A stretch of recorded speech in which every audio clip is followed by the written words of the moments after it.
It's that season where people are talking about and thinking about the immune system.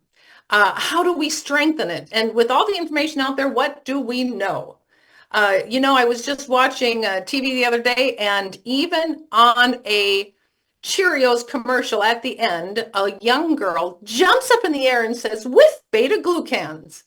And I thought, now people are starting to relate all of the immune system and what are these beta glucans, and are there better glucans out there?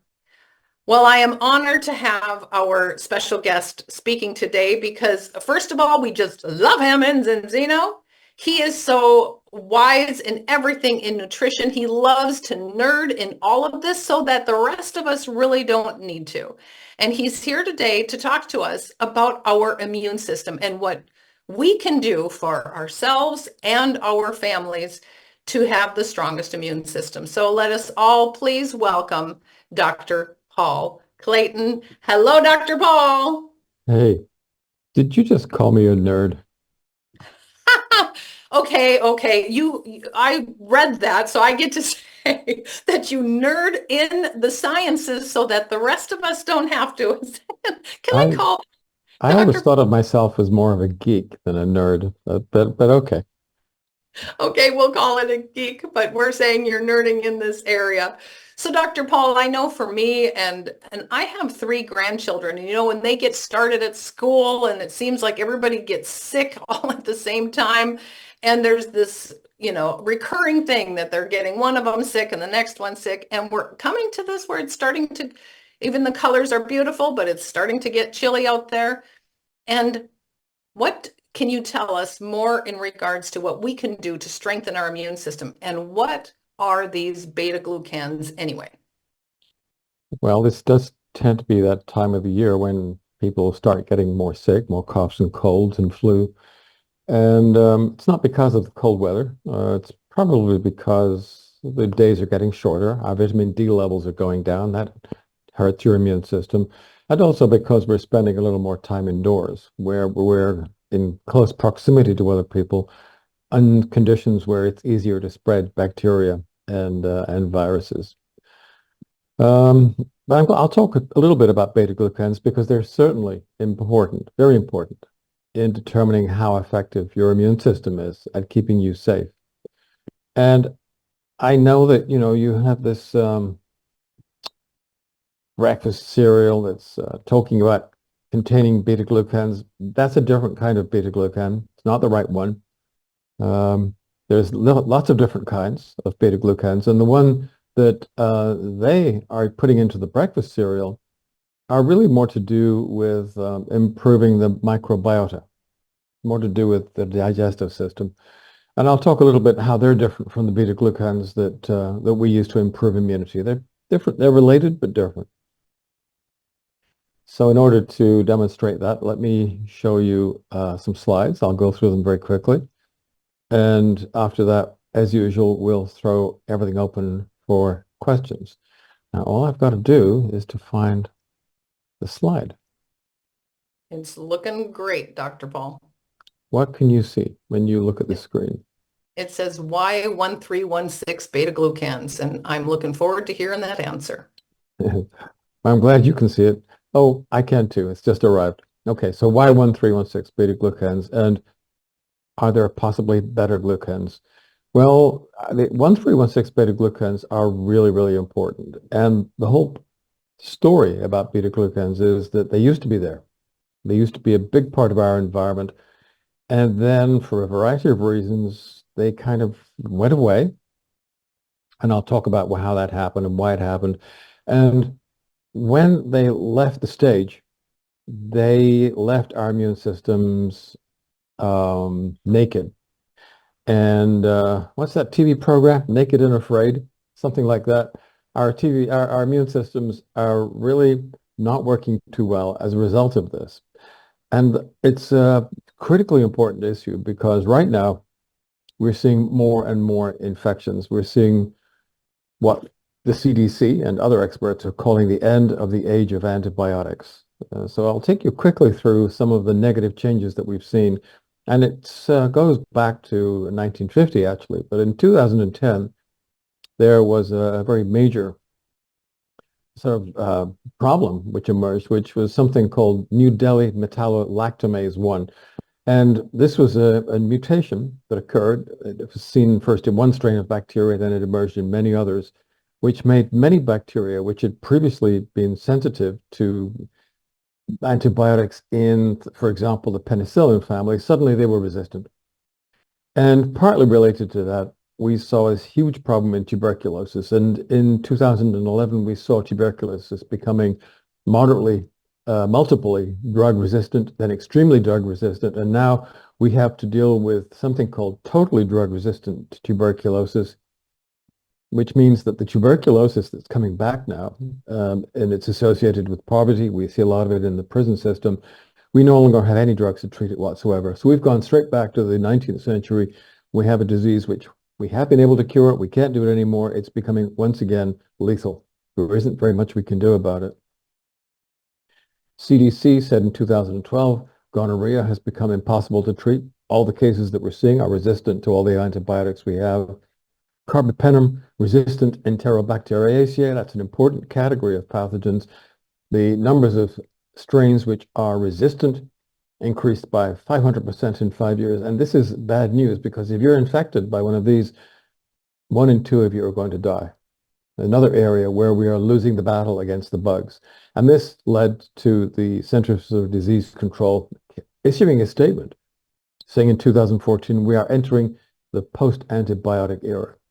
Now, that's not just a problem if you have a minor infection, you take an antibiotic and it goes away. It could be a sore throat, strep throat, for example. But it means that a lot of surgery has become much more risky. If we can't give you antibiotic cover while you're having your insides cut open for whatever reason, you're going to be very much more vulnerable to post-operative sepsis. If we can't treat that, a lot of surgery is simply going to disappear. Cosmetic surgery. I mean, at the moment, you can have get yourself tucked and trimmed in all kinds of ways, but a lot of that also depends on antibiotic usage. We don't want to. I mean, if you need life-saving surgery, you're probably going to go on and have that, whether you have an antibiotic that'll keep you healthy or not.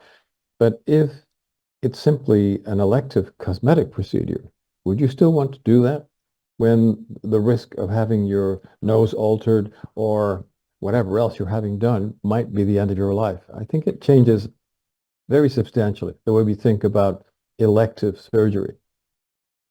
Then something called mobilized colistin resistance emerged. And this is a problem because colistin is a class of antibiotics known as polymyxins, and we leave those as the drugs of last resort. They're a little bit toxic.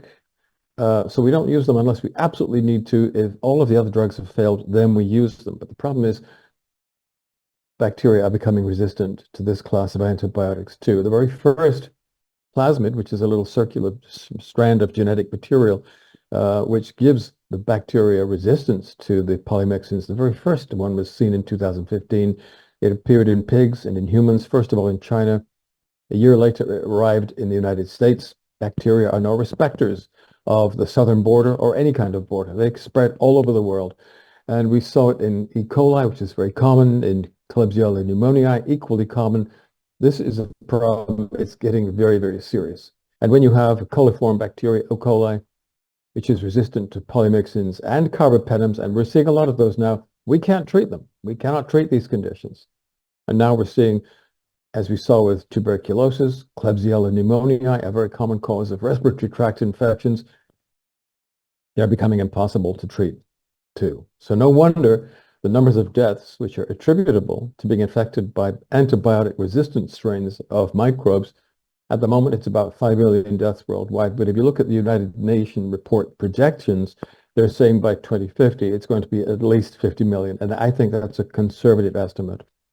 Now, in the past, you heard me talk about the way in which the non-communicable degenerative diseases are improving. Now, because we have squandered the antibiotics, we have used them too well and not wisely at all, we're losing the battle against infectious diseases also. And you can easily see a situation where life expectancy will continue to crash until we find ourselves back in some kind of dark ages. These are grim times indeed.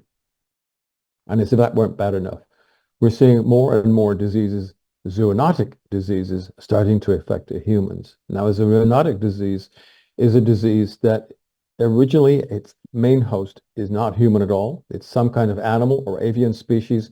More and more of these are jumping ship and crossing over into the human population.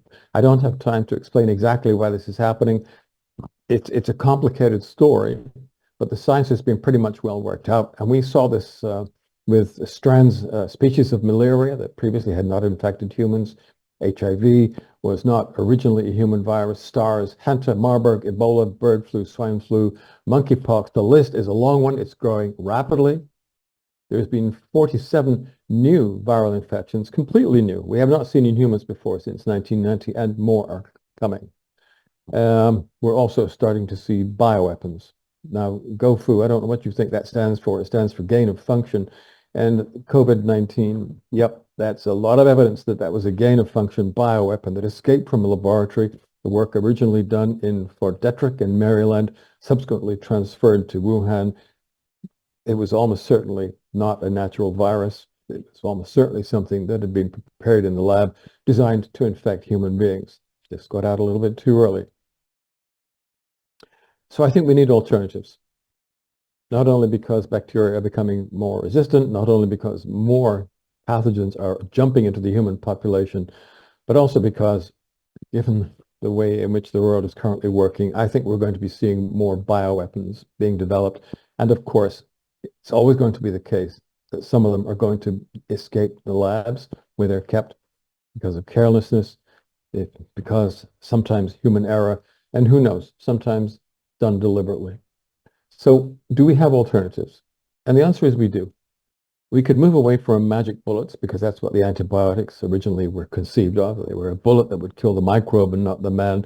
And we could instead move to improving general immunity. And that's the philosophy not of Pasteur, who's all about magic bullets, but of another Frenchman, the Dr.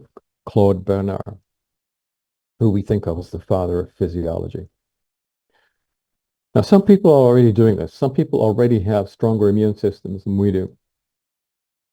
And if you go to places like Kinshasa, or let's say upcountry Nigeria, I've been to all of these places, and you see food being served in the most unsanitary conditions. In some of the street markets, it's best to go and buy your meat and fish early in the day because then it's reasonably fresh. If you go there later in the afternoon, it smells so bad because it's been in the sun. It's rotten. So you have to cook it very carefully, and you have to use a lot of spices to cover that off flavor. And yet people eat that food, and they tend not to get sick. Europeans eat that food, they will be very sick. And I've traveled with international camera crews to parts of the world like this. And you know what happens? It's always the Americans and the Scandinavians who get sick first, because you have the weakest immune systems. And then the Brits get sick, and the Germans, and eventually the Spanish and the French. But you know what? The people who live there actually tend not to. They have stronger immune systems, and I'll go on to explain why. Same is true in India, where I've spent a lot of time. Food is stored and cooked and served in the street, and guess what? People who live there generally tend not to get food-borne infectious diseases.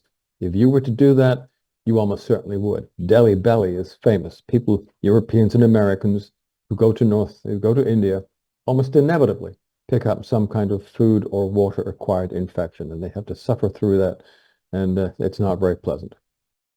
And we're very different in the developed nations. We operate a different set of sanitary standards. We sterilize our foods, and we serve them in kitchens that look like operating theaters. Well, maybe we don't all do that, but this is a kind of an idealized, sterilized Western kitchen. And this has not made us safer from infection. It's actually made us more vulnerable. And I'm going to tell you why. It's damaged our immune cells. This is an immune cell. It's a macrophage. It's one of those immune cells that's part of the innate immune system. It's in the bloodstream, and it rushes all around the body, everywhere it can. It looks for pathogens. And this particular macrophage, and the picture gives you an idea of how active it is reaching out, and it's gobbling up those bacteria, those little rods that are in the picture, and it swallows them up, digests them, and basically it renders them harmless. This is a very, very important part of our defense system. We have other immune cells, such as neutrophils, that go along are an important part of this. And they're constantly roving around our body, as I said, looking for pathogens, bacteria that should not be there, and killing them. One of the things they react most strongly to are actually yeasts. And these are what we call yeast cell ghosts. From Saccharomyces cerevisiae, that's the kind of yeast that we use to bake bread or to brew beer. And it used to be the case that yeast was present in the environment all around us. Now, this is what beer used to look like. Back in the day before micro and ultrafiltration, it used to contain a lot of yeast because, of course, we use these yeasts to ferment beer and wine and to make bread rise.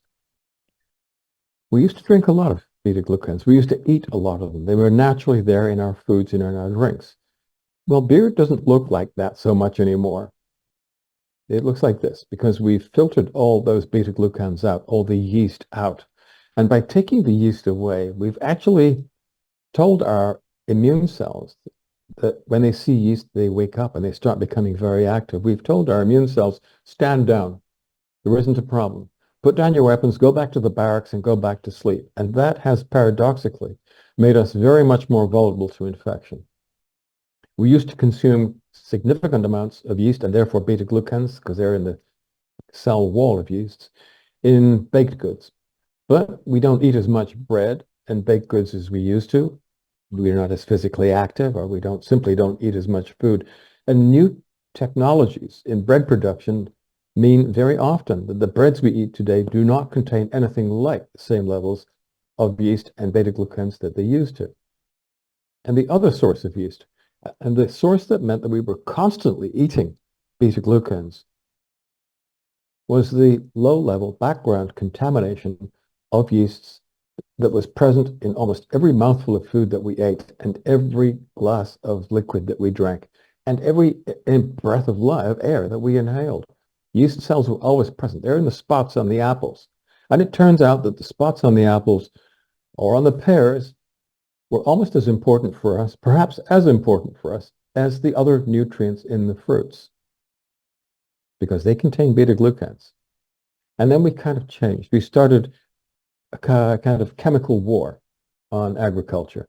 We spray everything to within an inch of its life with pesticides and biocides. We sterilize the countryside, and we end up with sterilized Disney apples, which look perfect, no spots, but the beta-glucans have gone, and that is now very clearly harming us. And this is what a beta-glucan looks like, and for those chemists among you, you've probably realized that this is a kind of a carbohydrate. Some carbs are digestible. They add to blood sugar. They end up in glucose in the blood. Some are fermentable. Those are prebiotics. They don't work on blood sugar. Instead, they improve your microbiota. And those are the beta-glucans that are put into breakfast cereal. This is a third kind. And we call these structural carbohydrates. And you don't digest them. You don't ferment them. They're picked up in the gut. They're sampled by cells called M cells, and their M cells are constantly looking for these yeast cells. And when they see the yeast cells, they tell the immune system, wake up. We're potentially at risk. We're being invaded by microorganisms. Now, there's beta-glucans and beta-glucans. They have different structures. And it is now recognized that the different structures mean they have different effects on the immune system. So there are your 1314 beta-glucans at the top. Those are the ones you find in breakfast cereals. They don't really have much of an effect on the immune system at all. Well, there's some effect on that part of the immune system, which is in the gut, but not anywhere else in the body. Then you've got the mushroom type of beta-glucans, oyster mushrooms, for example, or shiitake or maitake. Well, they do have some effect on your immune system, but you have to remember the immune system works like a lock and a key. You need to have the right key to open the lock that activates the immune system. And the mushrooms only have an effect on the immune system because they look a little bit like the real keys, which are the 1316 beta-glucans in yeasts, in single cells. Yeasts can potentially invade you and cause serious infection, so the immune system is geared up to recognizing them. Mushrooms are a kind of a poor copy of yeast. You're not in danger of being invaded or infected by mushrooms. That's not how it works. They're simply a poor copy, a second cousin to the yeasts that are potentially dangerous and that our immune system recognizes. And that is the bottom chain. They have long sidearms. So how does it work? Well, if you're unlucky enough to be invaded by a pathogen, and it's, let's say there's been a break in the skin, a cut, the pathogen enters the tissue, one of the first things that happens is that a non-specific antibiotic, which is floating around in the blood, will come and stick onto that pathogen, which attracts a blood protein called IC3b.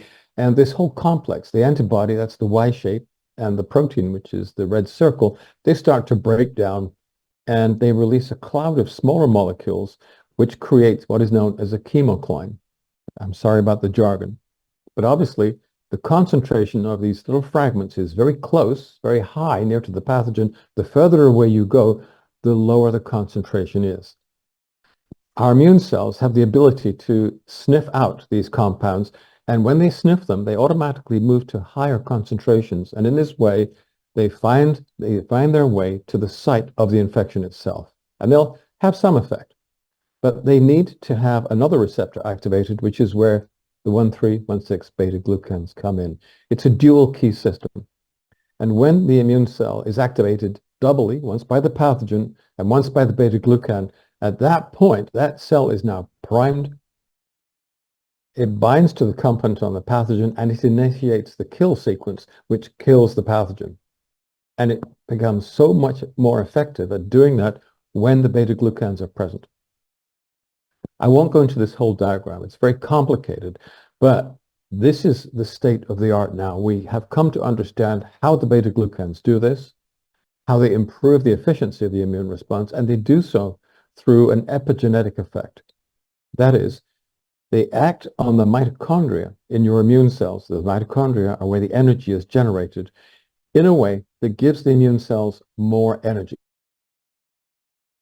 so they can migrate more quickly to the site of an infection. And when they get to that site, they can attack the pathogens more effectively, which means, well, let me explain this diagram to you. Here you've got a situation where you've got your immune cells, which could be macrophages or neutrophils, and they are getting to the place where the bacteria are. Now, on day 0, this is taken from someone who hasn't had any beta-glucans, 63.8% of those immune cells will start to gobble up a bacterium or two. And about a third of them, 37.3%, are highly phagocytic. That is, they're going to eat more of the bacteria. They're going to be more effective for you, help you to ward off infection more effectively. But if you've taken beta-glucans, and in this case, the experimenters gave the beta-glucans for 10 days, after 10 days, the numbers of phagocytic cells have increased from 63% to 83%, and the numbers of cells that are very aggressive, that are very good at killing off these microbes, has increased from 37 to 56%. So your immune cells are now better at getting to the site of an infection, and when they get there, they are more effective at killing those microbes. How much more effective? I think you'll be surprised. Now, I used to be the chair of one of the scientific advisory boards for Biothera. We were one of the leading companies in researching this area. We spent over $300 million of research on these, on the beta-glucans. Some of that was given to us by the NIH because they realized that our research had a lot of military applications. So let me explain this slide to you. We're working with animals here. At 7.5, -3, -1, at day 0, these animals are infected with anthrax. Anthrax is a killer, highly virulent microbe. And if you look at survival, at day 0, 100 of the animals are alive. But then the bacteria start to multiply inside the animal, and by about day 4, the animals start to die. And by about day 7, half of the animals are dead. What happens if we've given these animals the beta-glucans beforehand? And this is a brand of beta-glucans called Wellmune. It is the brand that we use. In the animals that are given Wellmune beforehand, survival is 100%. Not one of them die. And this is from a microbe that is so dangerous that it has been considered for use as a bioweapon. That is phenomenally good protection. And there's nothing else in the world that will do this. Here's another example. I'm moving from bacteria to viruses now. This is another animal experiment. I'm apologize for those of you who find animal experimentation offensive. I prefer to work with humans, but yeah, the ethics committees wouldn't like it if we exposed people to either to anthrax or to lethal doses of influenza virus. Now, in this experiment, we were giving the rats 10 times the LD50. The LD50 is the dose of virus which will kill half the animals. So 10 times the LD50 is going to kill all of them. At day 0, we're exposing the animals to the influenza virus. By day 9, all of them are dead. It's what you would expect. If you give these animals the beta-glucans, or you give them Wellmune, half of them survive. That is a highly, highly significant improvement in their ability to ward off the infection. You're giving them 10 times the dose that would kill half of them. You would expect all of them to die. We're saving half of them. Not every one, but half of them. And in practical terms, that would mean that if there was a strain of very dangerous flu virus floating around in your community, either by accident or because your friendly government has released the flu virus into your population, most of you would die unless you had been taking Wellmune, in which case the vast majority of you would survive. No vaccinations needed, no mRNA clot shots needed. This is entirely safe and natural and a much more effective approach. Are there human data? I hear you ask. And yes, there are. Very interesting clinical study. This was done in human patients who were being treated for abdominal problems. They were being given colorectal surgery. This is a highly, I would say, contaminated form of surgery. The large intestine is full of microbes. Every time you do surgery on that tract, you're releasing very large numbers of microbes into the abdominal space, no matter how careful you are. There is a high level of post-operative infection, which is kept under control with antibiotics, except many of those antibiotics do not work so effectively anymore.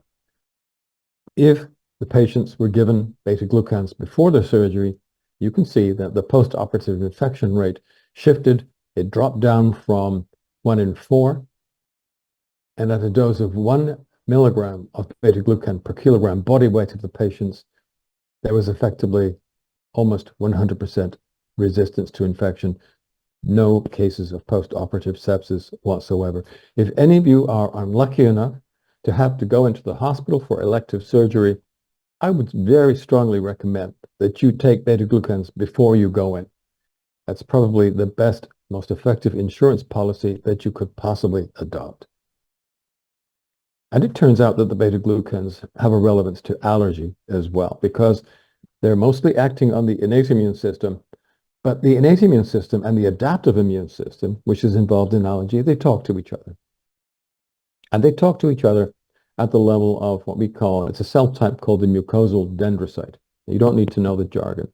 It's a kind of a macrophage. Now that's an innate immune cell, but if you're living a traditional lifestyle, which contains lots of beta-glucans, the macrophages in your innate immune system are having a conversation with T helper cells, which are part of the adaptive immune system. And you start off with T helper cells that are called naive or Th0 cells. If you have beta-glucans in the vicinity, in your environment, inside your system, the macrophages tell your T helper cells, become Th1. Th1 cells are going to help you to resist infection. So that's a good thing. That's how we used to be, until the beta-glucans were removed. Now the macrophages are no longer giving those instructions to the naive T helper cells, and instead they become Th2 cells, and the Th2 cells are profoundly involved in allergy. And this shift from Th1 to Th2, because the beta-glucans have gone, is one of the main factors that has led to the huge increase in allergy that we now see, not just in the classrooms at school, but all around us. The answer is simple: put the beta-glucans back into the system and restore immunological normality, which is what we do with Protect, which is just pure beta-glucans. It's Wellmune, the kind that I talked about that we did in our studies. And it's a smaller component, but still a hugely significant component in the much more complex and effective formulation, which we call Extend. So in a word, or in, I don't know, maybe a couple of thousand words, that's what the beta-glucans are, and that's what they can achieve. These are very, very potent biological molecules indeed. So having said that, let me stop the share at this point and throw the event open for questions.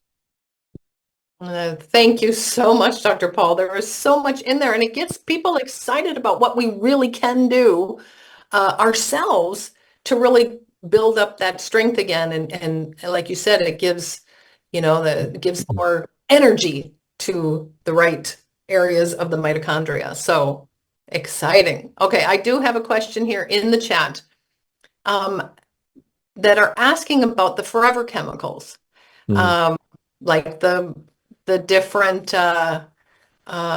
microplastics, and how are we covered from the health protocol? Or at least, how can you ensure that we're not getting more of microplast into our bodies?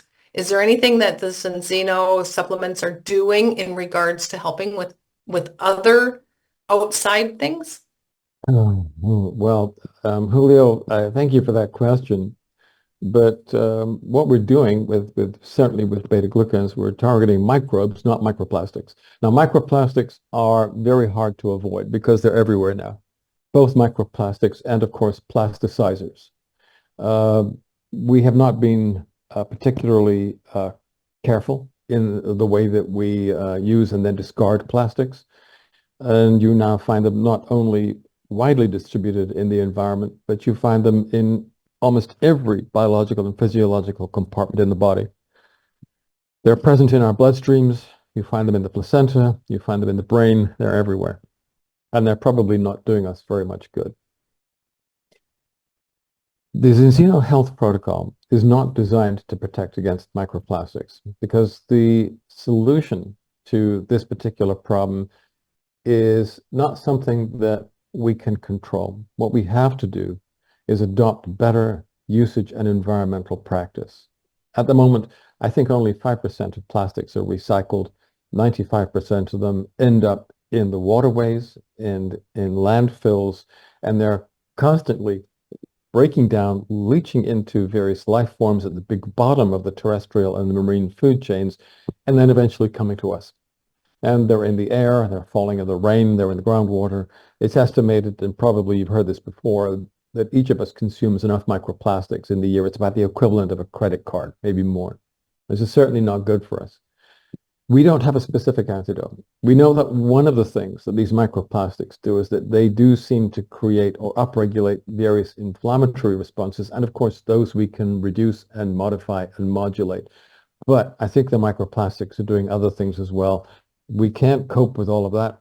We need improved environmental policies to cover better usage and better cleaning up and better recycling of the plastics that have now become so universal.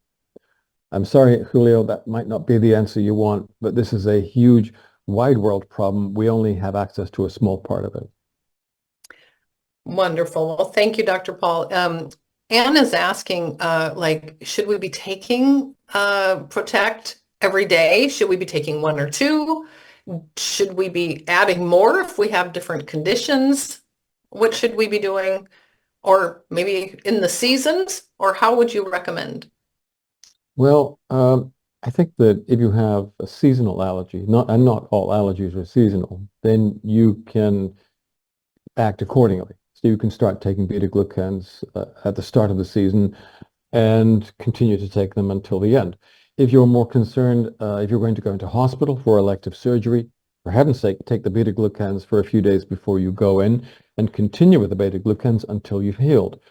If you have a non-seasonal allergy or you simply want to keep your immune system in good shape on a long-term basis, then make it part of your lifestyle. Consume beta-glucans every day. That's what we used to do until various changes in agricultural and food production and alcohol filtering processes took them out of the food chain.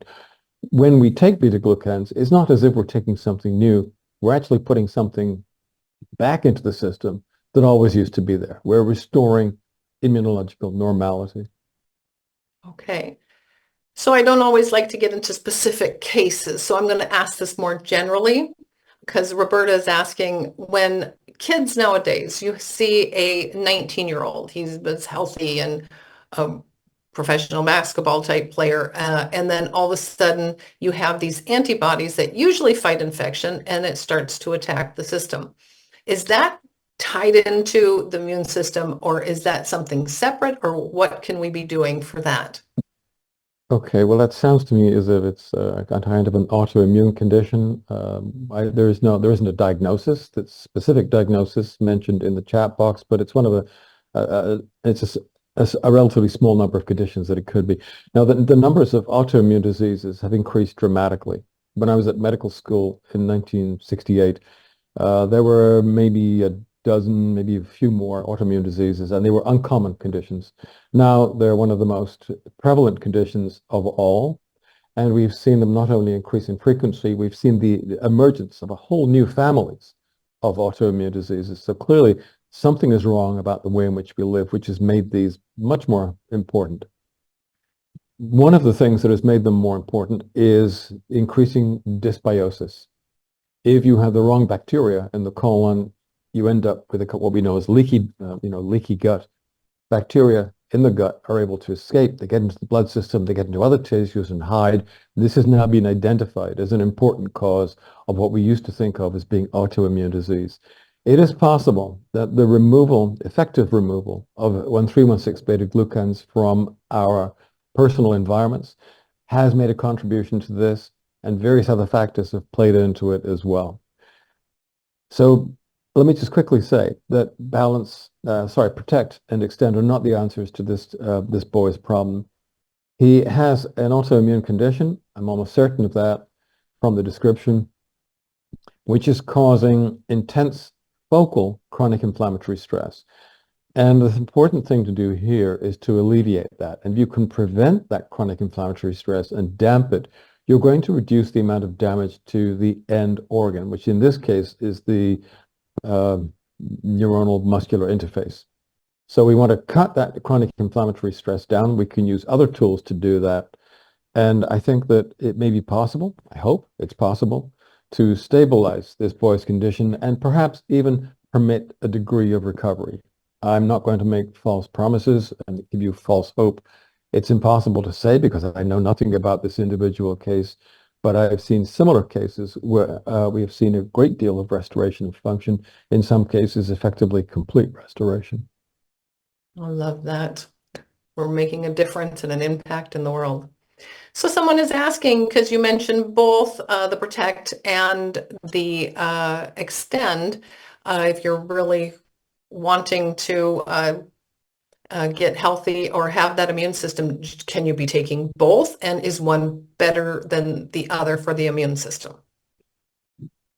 Okay, the immune system is, it's an extraordinarily complex system, full of checks and balances, and redundancy and feedback cycles and buffering systems. It's extremely complicated. I don't pretend to understand all of it. I'm not sure even the most advanced immunologists understand its totality. It's a level of complexity that is bewildering. The beta-glucans are certainly extremely important in enhancing the functionality of the innate immune system. But I'll be more specific. It enhances the functioning of the cells, the cellular components of the innate immune system. And I mentioned macrophages, neutrophils, there are others. But there's also other parts of the innate immune system which are not cellular, they're humoral. So enzymes such as lactoperoxidase is one, and there's proteins, lactoferrin, all kinds of other components. We can enhance the functioning of lactoperoxidase as well. We use a different set of tools to do that. And what we find is that once you've upregulated both the cellular components and the enzyme or the humoral components, I won't say you become bulletproof, but at that point, it's very difficult for you to develop a clinical infection. And if you do have one, it's most likely going to go away pretty quickly. Okay. Now, the immune system also requires, for its overall functioning, a very large number of other micro, and I would add phytonutrients. And a lot of those have been packed into Extend. So Extend is a much more extensive, as the name implies, product. It It provides somewhat broader support, but it also has the beta-glucans in it.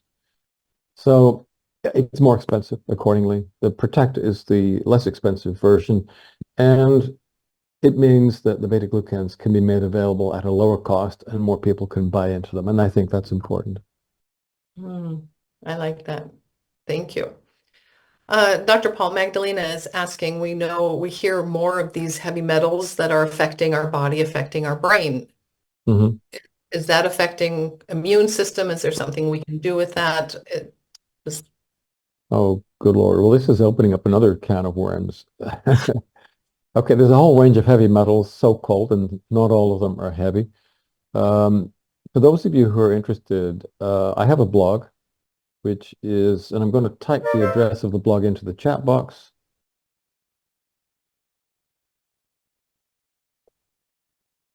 drpaulclayton.eu. And if anyone has the time and the inclination to visit that blog site, type in heavy metals, and it will take you to a post that I wrote specifically on this subject, where I look at a whole range of ways in which we can become exposed to heavy metals, and more importantly, ways in which we can reduce the adverse effects that they have on us.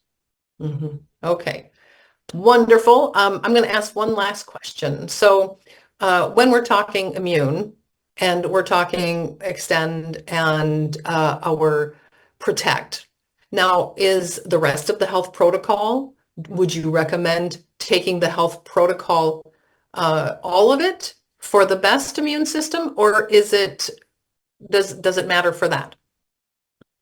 Yes, most definitely, because the zinobiotic rectifies the situation in the large intestine, and that has a positive effect on what is known as the GALT, which is the gut-associated lymphoid tissue, which is a different part of the immune system. I mean, all of the different parts are integrated, obviously, but if you want to activate or upregulate the functioning of the GALT, then for that, you need the 1314 beta-glucans that we put into Zinobiotic.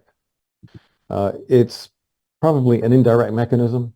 The prebiotics lead to an increase in the growth of the probiotic species, lactobacilli and bifidobacteria, Akkermansia, mucinifera, and a bunch of others. And what they do is they actually talk to the immune cells in and around the gastrointestinal tract and modify them and modulate them in a positive way.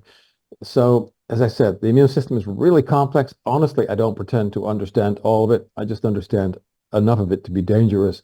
And if you want to support its functioning and make it as effective as you possibly can, I would recommend using the entirety of the health protocol. Wonderful. Well, Dr. Paul, we thank you for taking time out of your schedule here on Saturday, and we think this subject is so important, and we want to have a very strong immune system for ourselves and our families. So thank you for taking the time here. I will allow everyone